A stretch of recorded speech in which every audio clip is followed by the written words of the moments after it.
Assalamualaikum warahmatullahi wabarakatuh. Kami dari kelompok 3 akan membuat konten tentang SDG, transportasi ramah lingkungan. Perkenalkan, nama saya Rajivan Huli Pasaribu.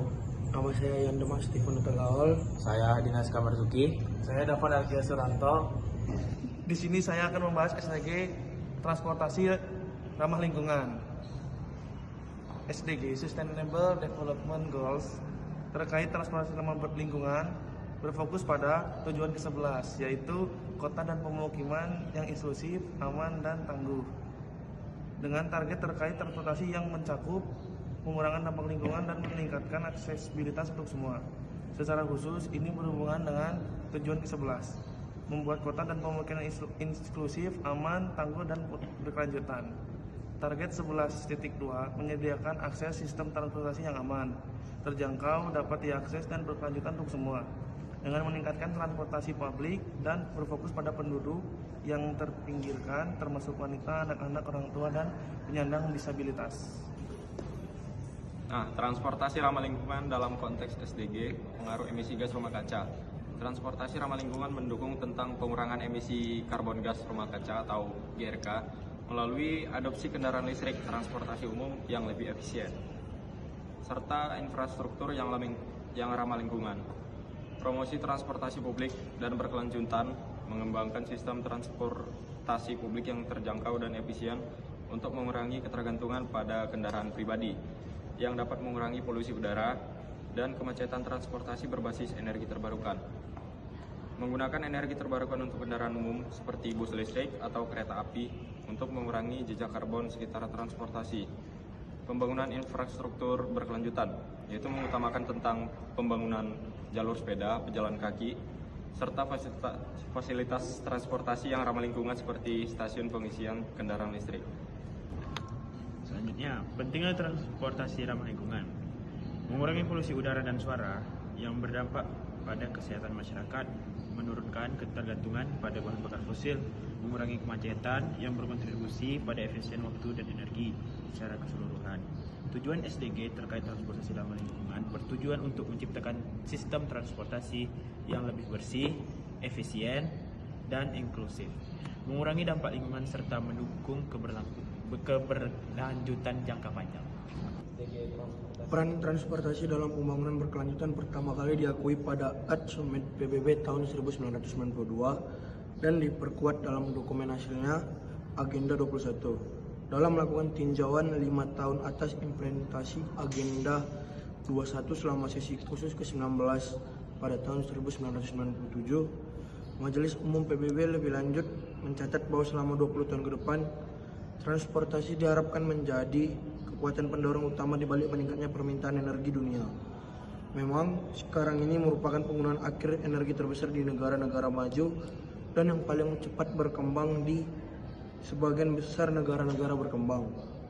Lebih lanjut, pada World Summit on Sustainable Development tahun 2002, peran transportasi sekali lagi ditangkap dalam dokumen hasil rencana implementasi Johannesburg atau JPOI. JPOI memberikan beberapa titik jangkar untuk transportasi berkelanjutan. Dalam konteks infrastruktur, sistem transportasi umum, jaringan pengirim barang, keterjangkauan efisiensi dan kenyamanan transportasi, serta meningkatkan kualitas udara dan kesehatan perkotaan, dan mengurangi emisi gas rumah kaca. Lalu selanjutnya itu ada perhatian global terhadap transportasi yang terus berlanjut dalam beberapa tahun terakhir. Para pemimpin dunia mengakui bahwa suara bulat pada Konferensi Perserikat Bangsa-Bangsa tentang Pembangunan Berkelanjutan Rio Plus 20 pada tahun 2012 bahwa transportasi dan mobilitas merupakan hal yang penting dalam pembangunan berkelanjutan. Lalu transportasi berkelanjutan dapat melakukan peningkatan pertumbuhan ekonomi berkelanjutan, aksesibilitas.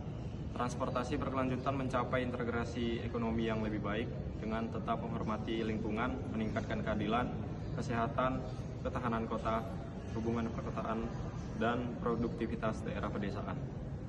Selanjutnya, Sekretaris Jenderal PBB sebagian dari agenda aksi 5 tahunnya mengidentifikasi transportasi sebagai komponen utama pembangunan berkelanjutan. Tujuan ini, Sekretaris Jenderal membentuk dan mengusulkan kelompok penasihat tingkat tinggi tentang transportasi berkelanjutan CALHLAG-DST pada bulan Agustus 2014 yang mewakili untuk semua moda transportasi termasuk jalan raya, kereta api, udara, laut, feri, dan penyedia transportasi umum di perkotaan. Rekomendasi kebijakan kelompok penasihat tersebut disampaikan kepada Sekretaris Jenderal dalam laporan prospek transportasi berkelanjutan global berjudul Mobilizing Sustainable Transport for Development yang dirilis pada konferensi transportasi yang berkelanjutan global pertama pada bulan November 2016. Pentingnya transportasi berkelanjutan bagi negara-negara dalam situasi khusus juga diakui oleh masyarakat internasional melalui program aksi Istanbul untuk negara-negara terbelakang, program aksi Wina untuk negara-negara LLDC, jalur semua untuk negara-negara kepulauan kecil, kerangka kerja seandai untuk pengurangan risiko bencana dan agenda perkotaan baru. Dalam agenda 2030 untuk pembangunan berkelanjutan, transportasi berkelanjutan diharusutamakan di beberapa SDG dan target, khususnya yang terkait dengan ketahanan pangan, kesehatan, energi, pertumbuhan ekonomi, infrastruktur, serta kota dan pemukiman manusia.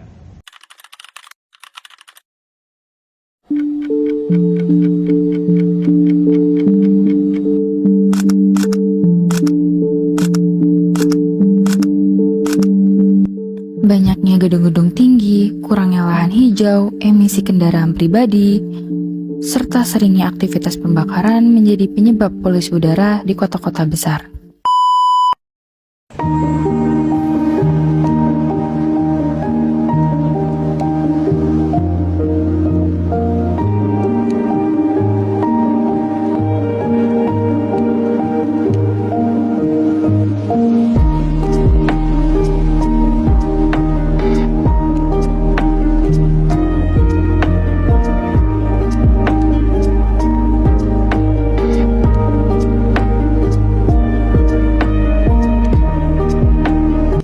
Mari menjadi bagian dari perubahan. Bersama-sama ciptakan masa depan yang lebih bersih dan sehat.